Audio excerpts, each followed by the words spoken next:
I ask you, have you ever seen a more dreary looking day than this? Have you? Look at that sky. It is always gray and miserable when I do these videos. Always. Except for maybe 10 minutes, and I'm not even sure that really happened. I might have just been feeling the glow of the warmth of the poetic lines on the page. It might have been, touching my optic nerve, and all of a sudden I'm seeing light brighter. Or maybe I got like a detached retina from reading all this crap. I say crap in a strictly loving way. I don't really hate it, but today Bill is looking right at me. He's feeling the weather. He's old. It's in his back. It's in his joints. It's in his neck, and he's a little cynical. In fact, he's really mad because as big as his head is, that headset just does not fit. And he's looking at me with those eyes, and I can't help him. I can't make his head bigger. There's not enough Bondo to stick on his face. Maybe I need to like Bondo his ears. I think you could use Bondo on plaster. I love the word Bondo. There needs to be more people named Bondo in the world. I know. Remember there was a baseball player named Sal Bondi, but Sal Bondo. No, there needs to be a lot more Bondos. If I had my druthers, I would change my last name to Bondo, and then I'll walk around with all this filler on my face. Well, that's pretty common nowadays, isn't it? Filler stuff on the face. Yeah. If only I was a little more vain. Not the blue lines in the arm, like vain, like really like a hubris, self-important kind of thing, and it's all kind of stupid and foolish. But I'm not vain, so I'm not going to have a Bondo face. I'm not going to change my last name to Bondo, so deal with it. Anyway, hello. It's miserable out. This is the peak of the day, by the way. This is as good as it's going to get. And oh, there's a hat missing. I'm wearing it actually. There we go. Might as well like load it up because I got a few of these hats. There. Oh, that one fell. Well, it happens. Um, I was going to be in keeping with the weather and reading something that I really didn't like, but I'm going to read it anyway. But I'm going to read something I do like, maybe. I don't know because I haven't read any of this stuff yet. Let's see if I can find it. Let's see if I can find it. I should speak into the microphone. Yes. No. No. No. No. Oh, it's not here. Oh well. In that case, it's more Jonathan Swift for you. Jonathan Swift, 1600s, 1700s. Jonathan Swift, the guy with the dullest beast guy. Jonathan Swift, the letter to Dr. Hersham, who was talking about can you make sense of the dullest beasts? Because I can't. Help me. Um, that guy, that guy. And I that's another name I'd like to have, Swift. It implies quick, you know. I don't really talk quick. I live in a region of America where talking quick is common. It's very, very irritating. And you watch enough of these videos, everybody is talking quick. They're really talking quick, and they're trying to get everything in as quickly as possible to get it all their little points in as quickly as possible. And it's very, very annoying. And I can't really follow what they're saying so quickly because my mind is more, like this. And I don't know. Even when I have a lot of caffeine in me, I'm kind of just like, all right, I'm looking at you, like Bill here. Bill's looking at me, and I'm just like, all right, get to your point. You lost me 7 sentences ago, 20 seconds ago, and just get to your point. You know, get to it's just the point. Like a spreadsheet. Just itemize it for me. I can handle that. It's a good thing to just make it quick. punctuate your message, instead of talking real quick, trying to get it all in as quickly as possible. You're trying to get all as many facts as you know what the fact says to be as quickly in as possible to get it all done and down and it out and all there for you to read and hear and perfectly. No, thank you. This is not an auction. Maybe it should be an auction. No, I can't. I got nothing to auction. I'm keeping those hats. I mean, I think combined, those two teams have about 6 wins so far. The baseball season has started. A satirical elegy on the death of a late famous general by Jonathan Swift. And no, I am not going to be referencing footnotes anymore because poems are meant to be heard. If they're lyrical, great. Yeah, I'm going to make sense of them as I make sense of them. I'm not going to need some kind of third party telling me how to do it. I'm going to read them and I'm going to say, oh, well, I don't understand that, but it sounds nice. Well, fine. I don't understand that and it sounds nice. What is their author trying to say? I'm not going to get into that. Anyway, a satirical elegy on the death of a late famous general. Satirical elegy. Oh, this is going to be kind of fun because it has punctuation marks in it. His Grace, impossible. Oh, well, it implies satirical elegy would make it fun. And Jonathan Swift did do some, funny ones in the past that I read. I read all three of them. I pat myself on the back because I don't think anybody in the entire northeastern section of the United States is reading Jonathan Swift at this very moment in time. It's like when they said years ago that I Love Lucy reruns are playing somewhere in the world at all times. This was back when TV broadcasts were a thing, and internet was just like just not there. It just wasn't there, and there was no internet, and there was no cell phones. But somewhere there was always a broadcast of I Love Lucy. So at every moment of every day, Ricky, I want to be a singer. That doesn't 24/7. That was happening somewhere in the world. And if I could speak in different languages, I would do the voices in different languages. And I kind of wonder, if somebody in Ecuador was speaking the native language and was doing that. Ricardo, blah, blah, blah. I can't speak the language.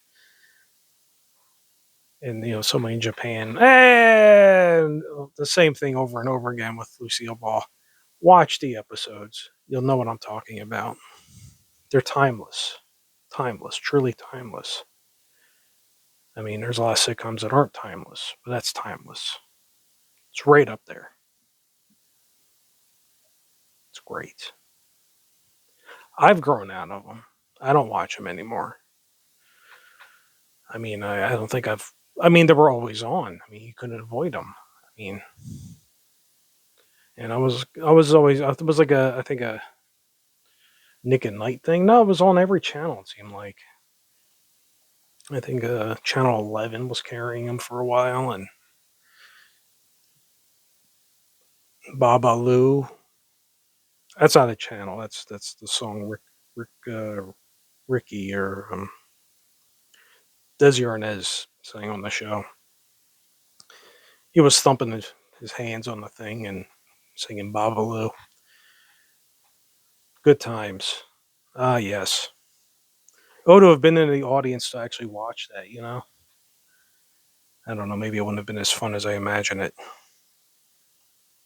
Then again, I imagine if you watch those things live and something they have to like reshoot parts of it, and I imagine the guy who cut up the most was the guy who was probably the cut up laugh. The guy who was the most fun when they had to do the reshoots was the Fred Mertz guy because he seemed to be like the only serious guy there. Everybody else is kind of a joke. So that guy is probably the funniest one of them all. And the camera's off. Or maybe it was all just live broadcast. There was no rebroadcasting of anything. Or maybe they did a run through with the audience. And the audience's reaction would be maybe less natural when they actually broadcasted it, but the audience would still be, know when to react when the joke is and live TV stuff. I mean, it's more interesting when they do that stuff live than the canned laughter. And there's some people laughing in a sitcom that have been dead for 60 years because it's a canned laughter. And wow, when you think of sitcoms that way, it's very poignant,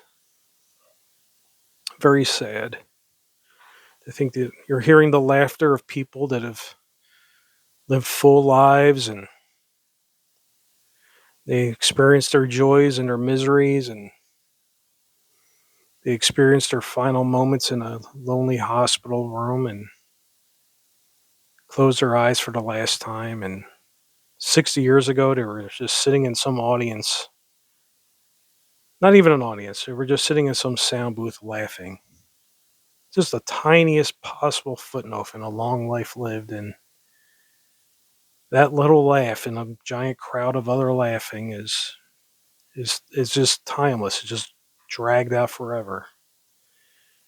I mean, like the Star Trek red alert siren. You can hear that forever in any show, I guess nowadays. Even today, maybe. I don't know. I don't watch a lot of TV. Where was I? Oh, it's a satirical elegy on the death of a late famous general by Jonathan Swift. That's what it is. His grace impossible. What dead of old age too, and in his bed. And could that mighty warrior fall? So inglorious after all.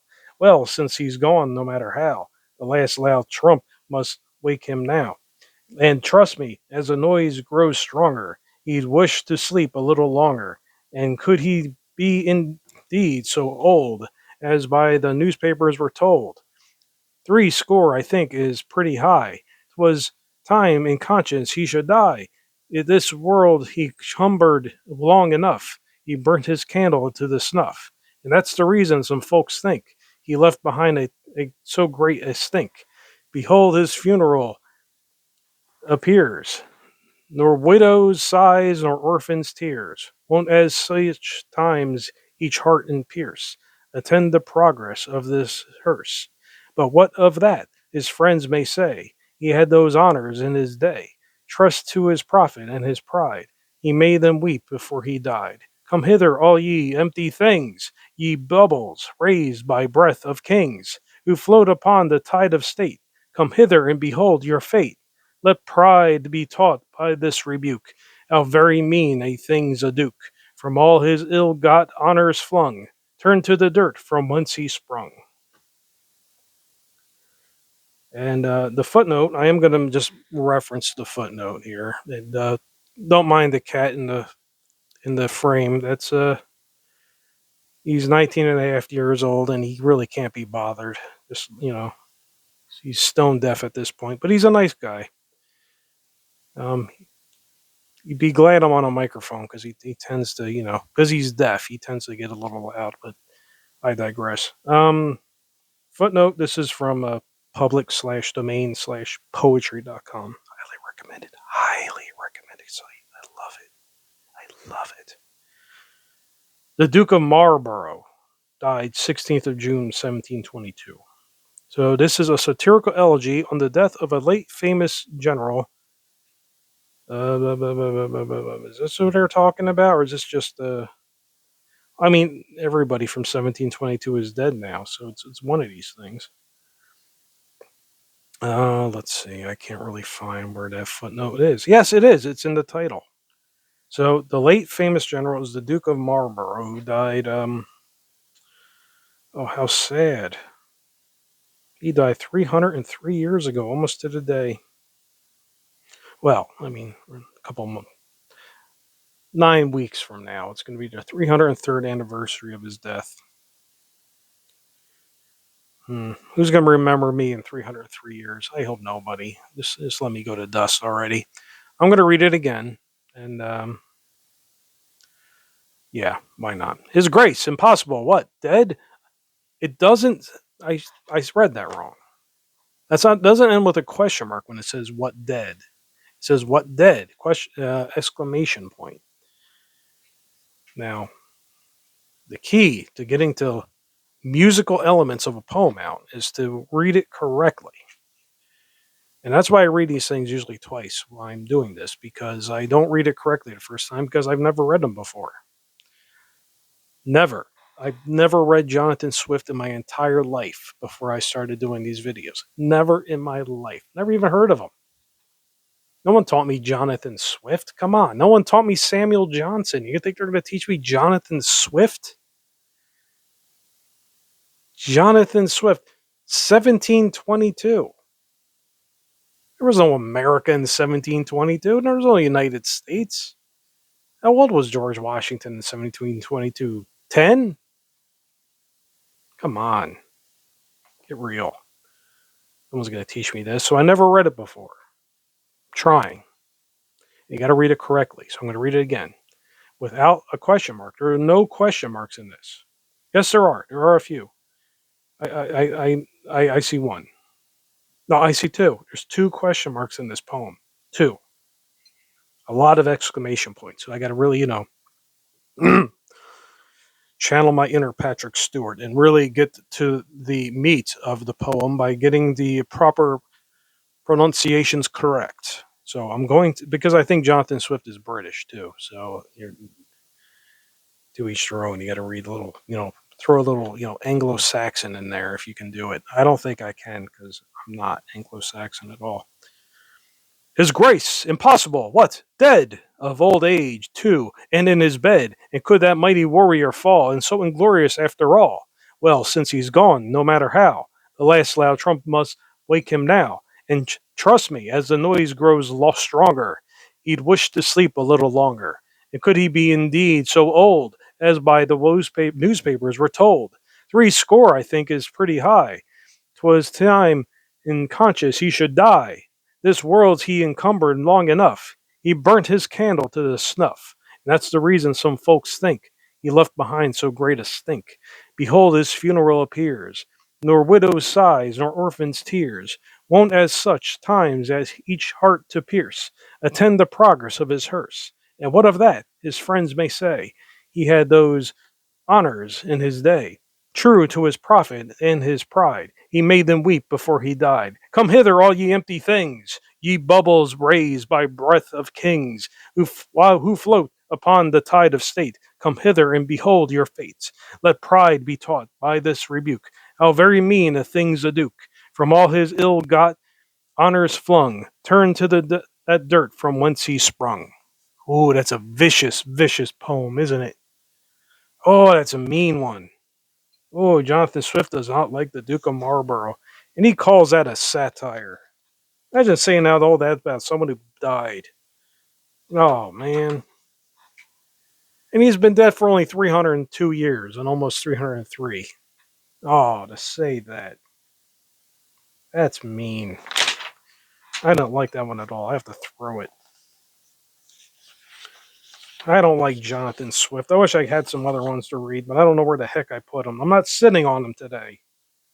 This is what happens when you don't put things where they belong. I'm not sitting on these poems. These poems are just sitting to my right next to that glowing thing. No, no, no, no. I don't know where they are. It's a cruel, cruel thing. Oh, I'm sure this is a nice poem right here. Oh, yeah. Jonathan Swift, a real nice guy. The left-handed letter. Hey, ever gotten a left-handed compliment? Huh? Oh, to get back to the other poem, I want to just make a point. 60. He lived 60. The poor guy was only 60. A score is 20 years. That's cruel. That is cruel. Oh, well, 60 and 17, 60, 300 years ago, I guess is pretty good. Yeah, I guess that's not that cruel. Maybe he was kind of a jerk. I don't know. I don't know. I don't want to know. It's a poem. It read well. Okay? It got his point across. It read well. It's nice to read. It's a little it's a little, vicious, it has like a kind of an acid tone to it, acetone.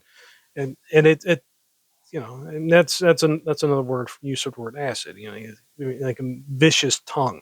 It's a verbal phrase that I don't think people use anymore. It has nothing to do with, liquids or anything. But it had like a cruel, ugly tone to it. And it read well, though. Jonathan Swift had a lot of talent. I can prove that. I'm reading him today. Oh, this poem sounds kind of vicious, too. Doesn't even look like a poem because he calls it a left-handed letter. Another doctor, too, like Dr. Havisham, or whatever that guy's name was before. Make sense of my dullest beast thing because I'm a jerk. To Dr. Sheridan, 1718. Delaney reports it, and has a shrewd tongue, that we both act that part of the clown and cow dung. Ooh.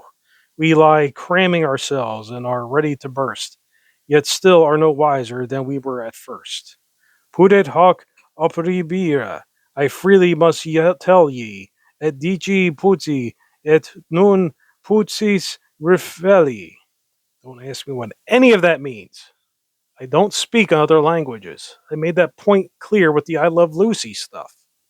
Ricky, translated from English. I can't read it. I gotta start over. That means I gotta read that foreign stuff again. I don't even know what language that is. It looks French. Et dici potus, Potuisse. That looks French to me. I'll try again. Okay, a left-handed letter by Jonathan Swift to Dr. Sheridan, 1718. Delaney reports it, and he has a shrewd tongue, that we both act the part of the clown and cow dung. We lie cramming ourselves and are ready to burst, yet still are no wiser than we were at first. Pudet hoc haec approbria, I freely must tell ye, et dici potus et non potis refeli. Imagine rhyming in a foreign language. Though Delaney advised you to plague me no longer, you reply and rejoin like oh no, Hoadley of Bangor. You reply and rejoin like Hoadly, hoed, hand hoed. Okay, this is what happens when you don't read this stuff ahead of time. I mean, you turn into like the main character of that Jethro Tull song, "Cross-Eyed Mary." I don't even know what cross-eyed Mary means. I'm not a Mary.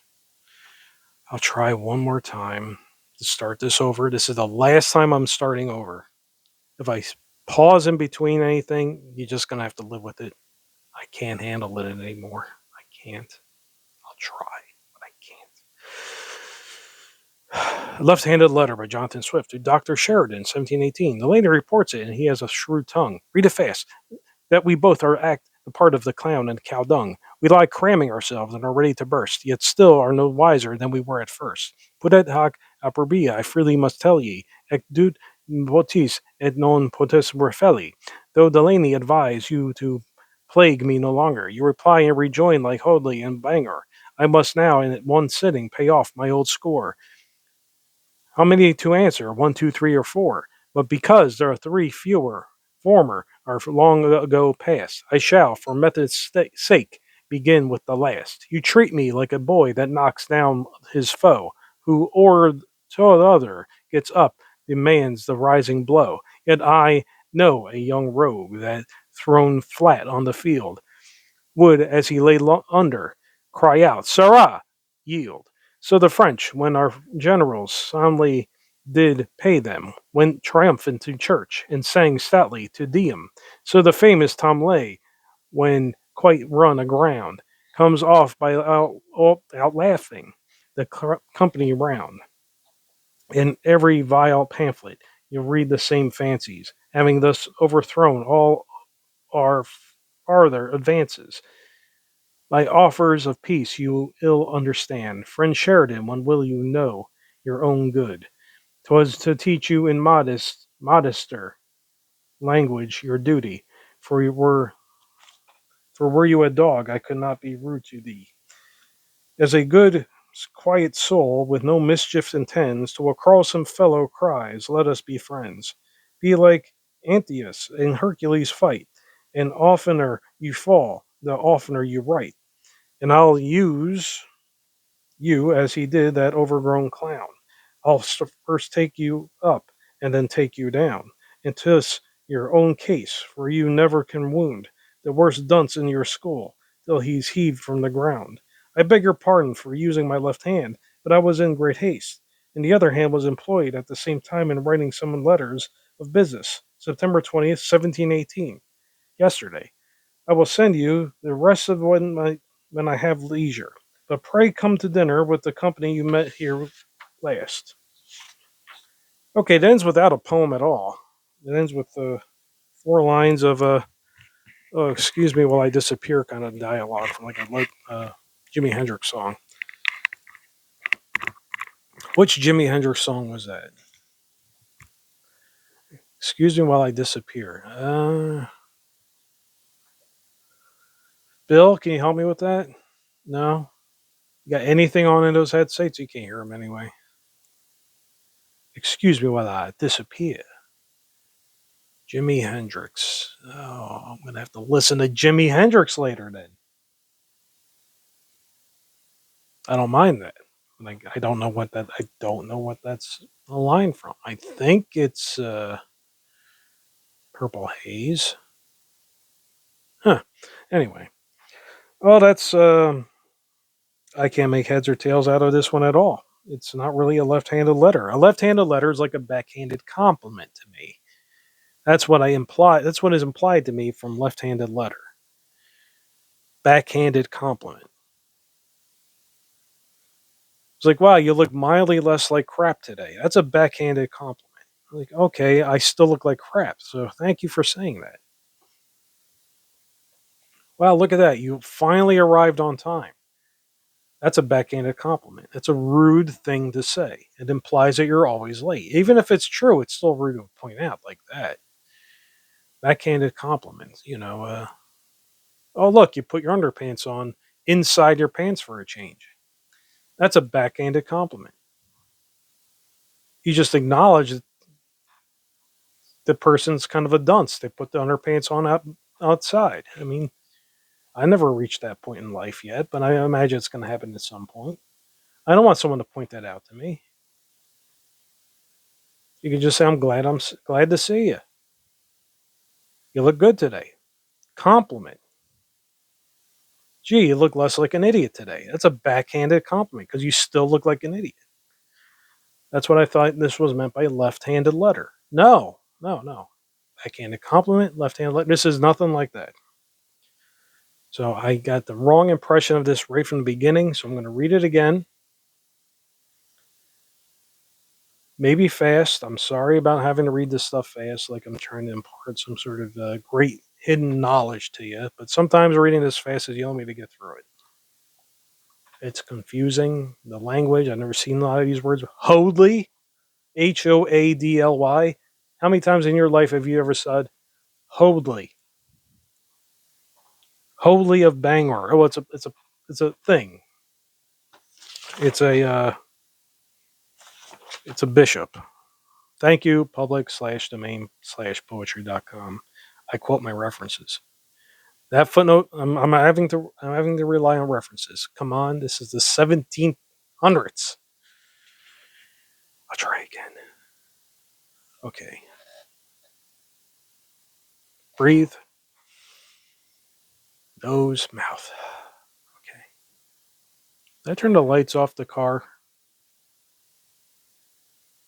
I mean, I live in a place where you have to turn your lights off. Here you have to turn your lights on if you use your windshield wipers. And yeah, I turn it off.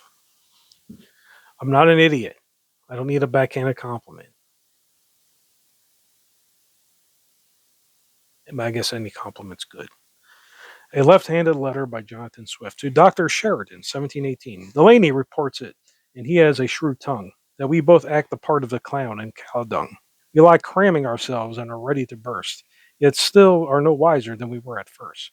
Pudet hoc approbia, I freely must tell ye, et dici putis, et non putis refeli. Though Delaney advised you to plague me no longer, you reply and rejoin like Hoadley of Bangor. I must now, in one sitting, pay off my old score. How many to answer? One, two, three, or four? But because the three former are long ago past, I shall, for method's sake, begin with the last. I shall, for blah, blah, blah, blah. You treat me like a boy that knocks down his foe, who order to order other gets up, demands the rising blow.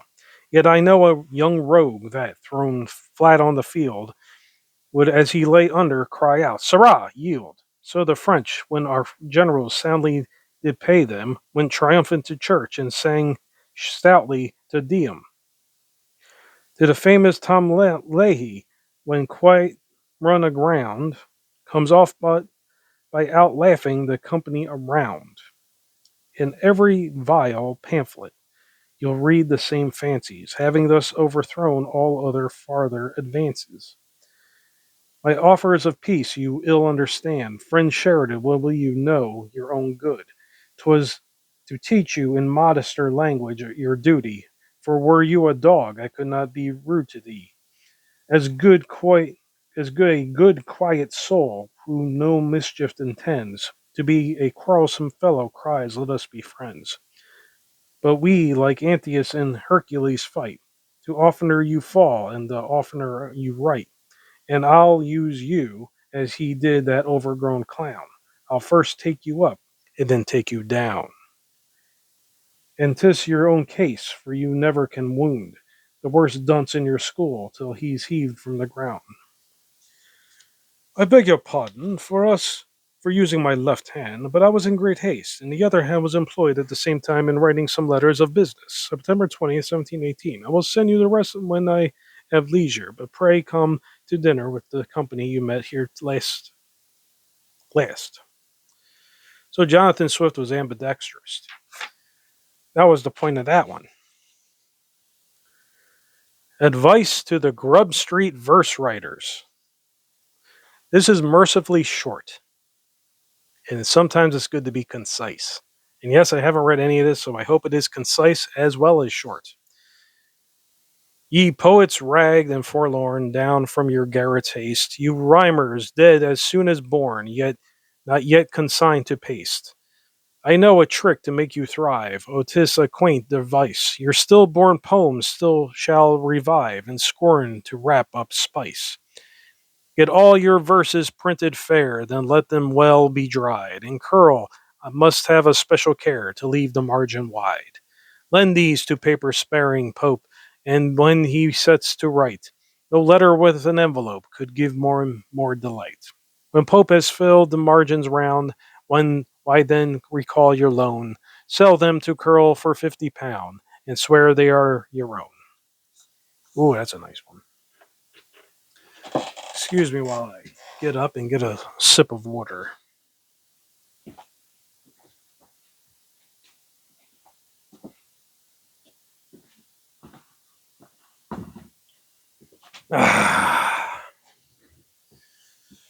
Ah, I'm a big fan of Mystery Science Theater 3000, and every so often a random riff pops into my head. And you know what?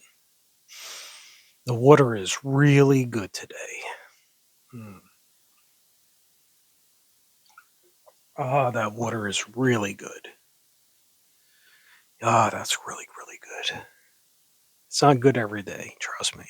Sometimes it's got dust in it. Sometimes it tastes a little bit like something that it shouldn't taste like.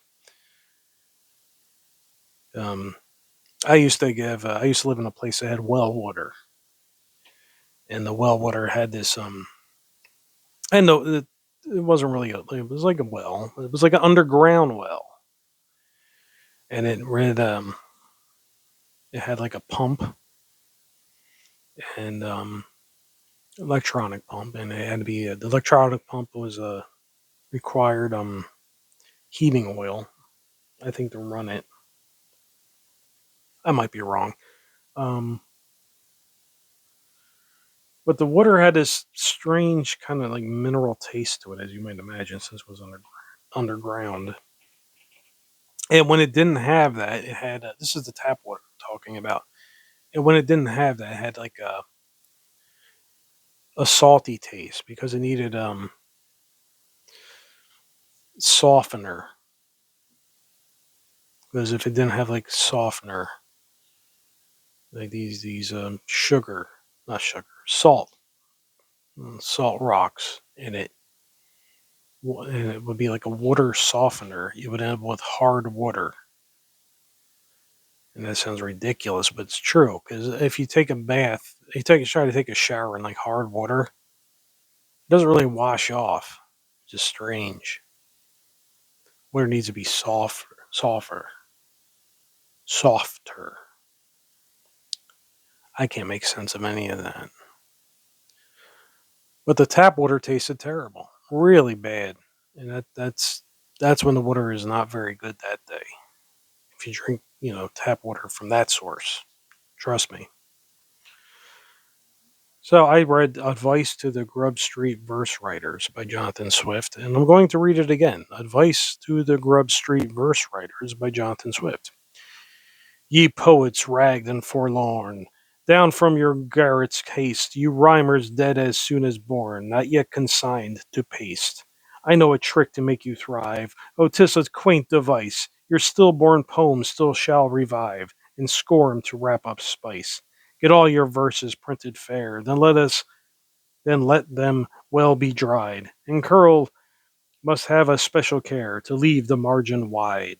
Lend these to paper sparring Pope, and when he sets to write, no letter with a envelope could give him more delight. When Pope has filled the margins round, why then recall your loan, sell them to Curl for £50, and swear they are your own. It's another vicious poem. Mean, mean. It sounds like it's calling out people stealing stuff. Oh, what a mean man. Jonathan Swift. Oh man, there's so much of them too. What am I doing to myself? There's just so much. Why? Why? Oh, oh. This one's 3 pages. I'm not reading that one today. Okay. All right. This is it. I'm done after this. I'm done for the day with the Jonathan Swift. It's a miserable day. It's horrible out. I somehow it's darker now. Well, I got my sunglasses on. There we go. Let me get my good glasses.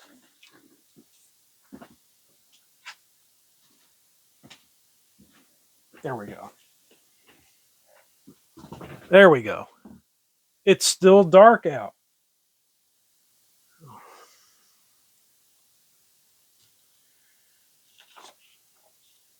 They were listening to like Rolling Stone songs last night, you know. I heard people listening to Rolling Stones, and I mean, I don't know why. I mean, people do things, and they were, really, like really belting out the tunes, and it's like 12:30 at night, and they're really belting them out, and then I'm sitting there, thinking, I'm not the one listening to like the music. I'm listening to other people belting out the like singing along to it, and then I just started thinking, well, let's see, he's in his 80s, and he's in his 80s, and I think that other guy quit the band. He's still alive. He's in his 80s, and I'm thinking of that first line from the Rolling Stones song they did not play or sing, called "Mother's Little Helper." Oh, what a drag it is to get old. Yes. Why did I bring that up now? I guess it's because I had to get these glasses. I don't know. A Tale of a Nettle by Jonathan Swift. Nettle. Nettle. You look it up. I'm not going to. A man with expense and infinite toil, by digging and dunging, ennobled his soil. They are fruits of the best your taste did invite, and uniform order still courted the sight. No degenerate weeds or rich ground did produce, but all things afforded both beauty and use, till from dunghill transplanted, while yet but a seed, a nettle reared up his inglorious head. You look it up. The gardener would wisely have rooted him up to stop the increase of a barbarous crop. But the master forbid him, and after the fashion of foolish good nature and blind moderation, forbore him through pity, and chose as much rather to ask him some questions first, and how he came to hither. Kind sir, quoth the Nettle, you look it up, a stranger I come, for conscience compelled to relinquish my home. 'Cause I wouldn't subscribe to a mystery dark, that the prince of all trees is the Jesuit's bark. And an erroneous tenet, I know, sir, that you, no more than myself, will allow to be true. To you I for refuge and sanctuary sue. There's none so renowned for compassion as you. And though in some things I may differ from these, the rest of your fruitful and beautiful trees, though your digging and dunging my nature much harms, and I cannot comply with your garden and forms, yet I and my family, after our fashion, will peaceably stick to our own education. But please to allow that them a place for the restum, for the rest of your trees we will never molest them. A kind shelter to us and protection afford will do you no harm, sir. I'll give you my word. The good man was soon won by this plausible tale. So fraud on good nature doth often prevail. He welcomes his guest, gives him free toleration in the midst of the garden to take up his station, and into his breast doth his enemy bring. He little suspected the nettle could sting, till flushed with success and of strength and to be feared, around him a numerous offspring he reared. Then the master grew sensible what he had done, and fain he would have his new guest to be gone. But now 'twas too late to bid him turn out, and well-rooted possession already was got. The old trees decayed, and in their room grew a stubborn, pestilent, poisonous crew. The master who first the young brood and admitted, they stung like ingrates and left him unpitted. No help from manuring or planting was found to the ill weeds, but had eat out the heart of the ground. All weeds they let in, and none they refuse, that would join to oppose the good man of the house. Thus the one nettle, you look it up, uncropped, increased to such store that 'twas nothing but weeds, what was garden before. Okay. Well, it sounds nice and all, you know. Uh, yeah, yeah. I like that one. I guess Jonathan Swift had a good day. And look, it even looks a little brighter outside after I read that. Am I imagining it? No, Jonathan Swift darkened the sky when I was reading these vicious poems, and then he's lightened it when I read one that wasn't sounded quite so vicious. Mean spirited. Hmm, interesting. There's not a trace of sunlight, of course. None. Don't even think about it. Nothing. Nothing's out there. I mean, it's hidden the top of the clouds, and it's brightening. Brightening as much as that is. But that's it. Bleak. Bill's smiling though. Good for him. See, so it's you just smile on a crappy day. You just smile. Just do it. Do it. Even if there's nothing to smile about, just smile. Damn it, just do it. I'm smiling now. See, everything sounds different when you're smiling. Even it sounds kind of like, fake. I'm fake smiling now. I'm like gritting my teeth as I smile. Yes. Great day. Yes, yes. You got toothache? Smile through it.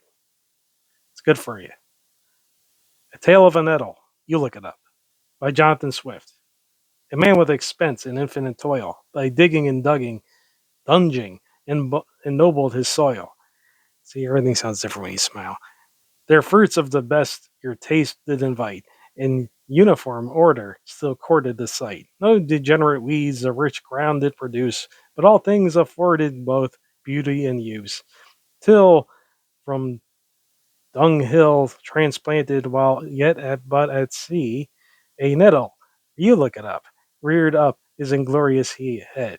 The gardener would wisely have rooted him up to stop the increase of a barbarous crop, but the master forbid him, and after the fashion of foolish good nature and blind moderation, forbore him through pity and chose as much rather to ask him some questions first, he so how he came to hither.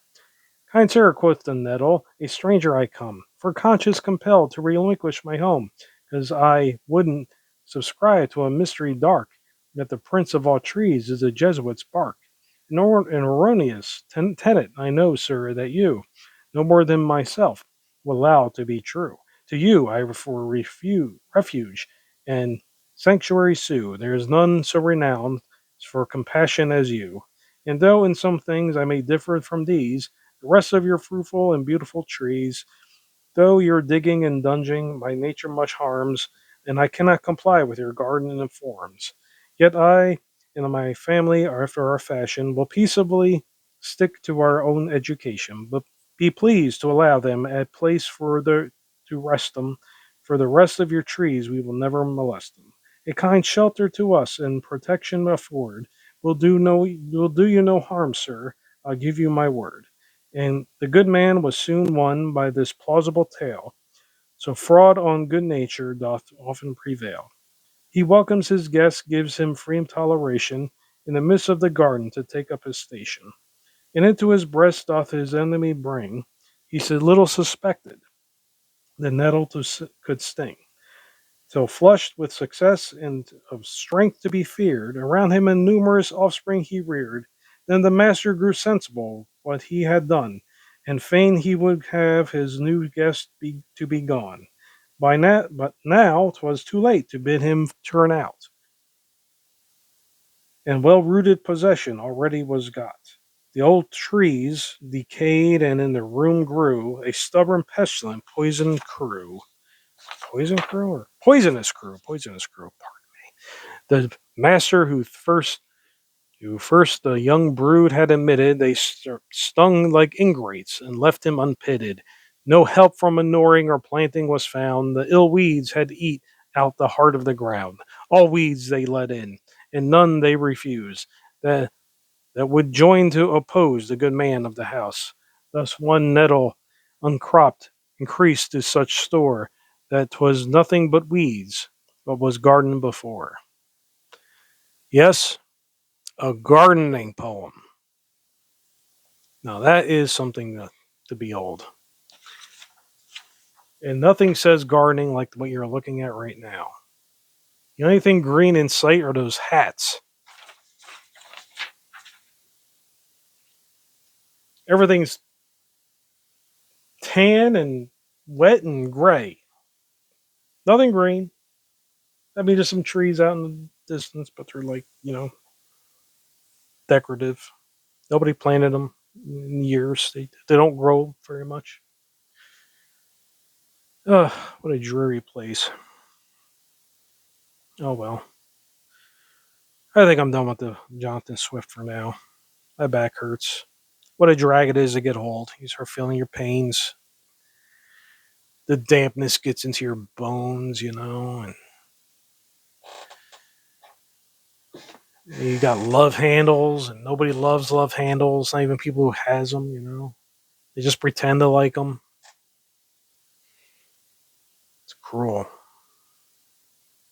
Uh, I want to wish a day like this on anybody. Oh well. At least you got to hear some Jonathan Swift during it. You know what I mean? a little elevation in your education today and mine. I feel like I had a full day today, even though I just sat here and read poems that I didn't particularly like because the guy was vicious. He was mean, very very dark tone in some of them. I mean, what did that Duke really do to him anyway? I'm gonna have to look up to see what kind of a jerk that guy really was. He died in 1722. 1722. The only lottery they used to have back then was that Shirley Jackson one where they brought out the Stones. Ugh. Jonathan Swift. What have I gotten into with the public domain stuff? Anyway, more later. Trip, fall, trip, fall, trip.